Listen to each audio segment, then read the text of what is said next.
કેમ છો મિત્રો?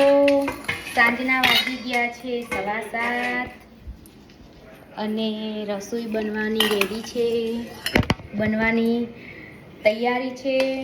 ભીંડાની સબ્જી છે, દાળ ભાત રોટલી અને રસ, અને ટીવી જુએ છે બધા બેઠા બેઠા.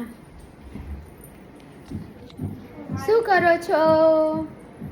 હાય, બાય. અમે ટીવી જોઈએ છીએ. દીવા કરી દો. ટીવી ચાલુ છે, ભગવાનને દીવા કરવાના છે, એક બાજુ રસોઈ બને છે, દાળ બફાઈ ગઈ છે, ભાત પણ બફાઈ ગયા છે. હવે થોડી વાર પછી ભીંડાનું શાક બનાવીશ. મિત્રો બધું તૈયાર કરીને રાખ્યું હોય ને તો જમવા બનાવતા વાર નહીં થતી, એટલે બધું રેડી કરીને જ હું રાખું છું, એટલે ફટાફટ બની જાય. અને ફટાફટ બની જાય એટલે પછી નવરા થઈને બહાર જવાનું. બહાર એટલે ચાલવા જવાનું.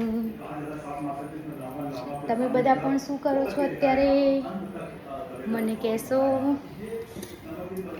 મારા ઘરમાં તો રસોઈની તૈયારી થાય છે. બધાના ઘરમાં અત્યારે તો રસોઈની તૈયારી થતી હશે. બાય.